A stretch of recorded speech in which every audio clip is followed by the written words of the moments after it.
Hello everyone. Most people who have subscribed to me know that I have been talking about Space Mountain and a bit of Tomorrowland on this channel for a while. However, today marks the end of an era, and we will discuss various Star Wars projects, particularly rides and experiences that got the axe. The first Star Wars project we must discuss is the infamous Galactic Star Cruiser. When I wrote this script, I was going to joke about all the canceled bookings people got.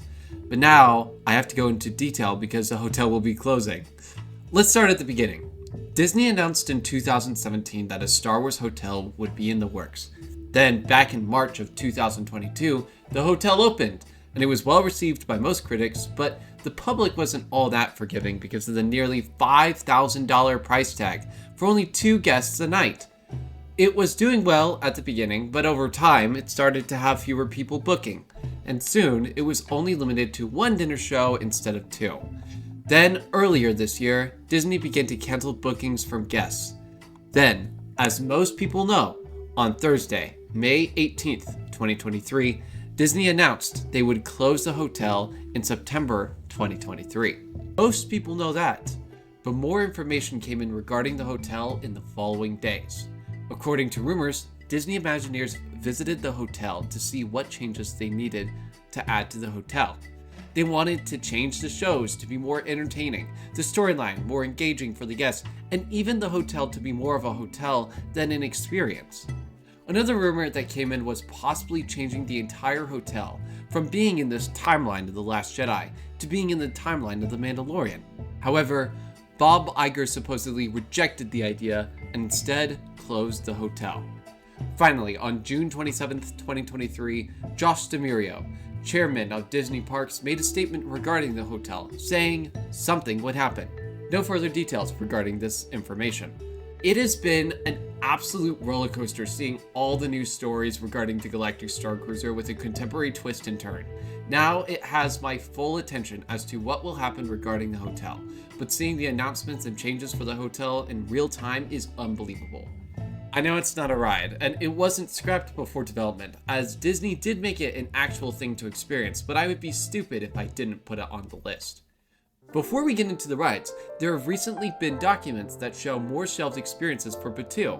Initially, there were plans to add a table service restaurant next to Oga's Cantina named Kalkori Club. This restaurant would be a 2-level bathhouse for entertainment for the guests there. Imagineers also developed ideas for a tailor near Don Ektor's Den of Antiquities. Another unique feature in these documents was droid arms and how they would be implemented through the ports around Batuu. This scrapped feature was for the cancelled, free-roaming droids trekking around Batuu. It's wild to see even more cancelled ideas for the then upcoming Galaxy's Edge, and I am just as bewildered to get those concepts today. Now, let's look at all the cancelled rides for Galaxy's Edge. Our first ride was originally going to be in Galaxy's Edge, known as the Elee Creature Ride. This ride would take riders on the back of a creature called the Elee, similar to the Bantha from Tatooine. It was initially going to circle Batuu, serving as a sci-fi version of the Disney trains. In case you forgot, Batuu is the name of the planet the Galaxy's Edge is in. Here is very little footage of the development of the ride. This ride was far in the making, but recently, an Imagineer commented on the cancellation because Galaxy's Edge went over budget. It's such a shame that Disney scrapped this project. It would have been awesome to experience.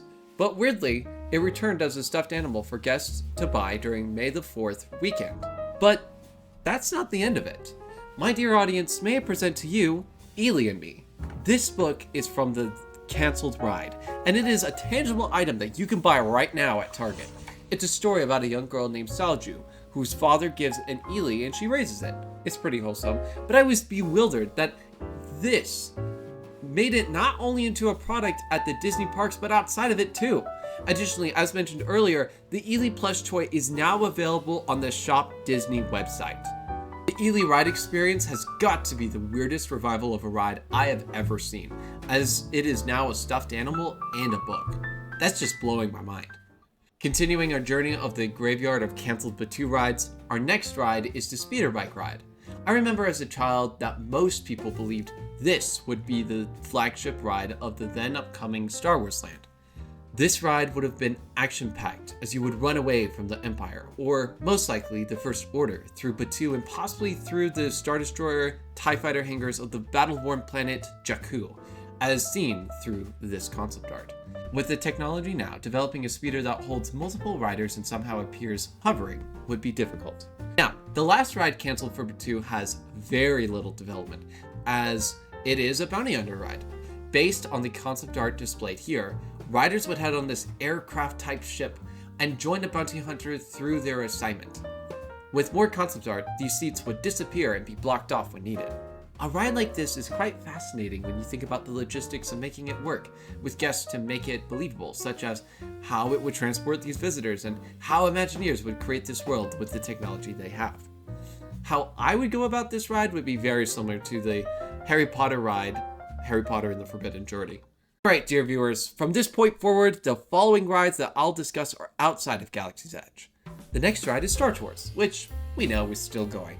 However, the rethemes for some of the other Star Wars films are no longer developing. This particular retheme was going to be about Rogue One: A Star Wars Story. We know very little about this ride other than this piece of concept art given by someone who worked on the film. Yet, Disney let the fans know earlier this year that Star Tours would be at more destinations next year, so we could likely visit Scarif. Finally, let me tell you about a ride that Disney still needs to make. It is so fascinating to fantasize if it would happen. The ride that I'm talking about is the X-Wing and TIE Fighter ride by Jonathan Gordon. This ride by Gordon isn't by Disney. This roller coaster was in progress before Disney bought out Star Wars. Now, let's discuss the details of this ride. Riders would head into a large building that would house a Rebel base and a TIE Fighter hangar. Guests would choose which side they would like to side with, the Empire or the Rebels. Once guests choose a side, they would board the appropriate fighter, an X-Wing or a TIE Fighter. 3 of these would be available and hold 6 riders per vehicle, and a little laser turret would accompany each seat for the guests to shoot the opposing ride vehicle. So essentially, this was Buzz Lightyear but on X-Wings and TIE Fighters. I made these models and renders to give an idea of what it would look like. Then, once the riders were seated, they would head out on their adventure to battle on the surface of the Death Star. The riders would make their run through the trench run to deal with an extraordinary attack on the Death Star. Then, near the end, you would meet up with the Millennium Falcon and have that iconic scene of Han Solo saving you. I wanted to make this entire thing in Blender, but look at this map. I realized it was too much and a lot to figure out. So instead, I made the scene on a smaller scale.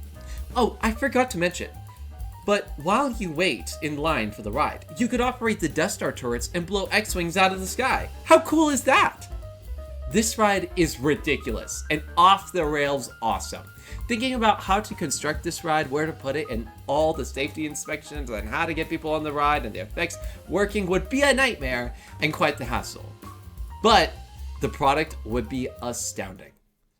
I like all the fantastic rides we have for Star Wars, but it's fascinating to see all the canceled rides and ideas of how to go about a Star Wars ride with our technology.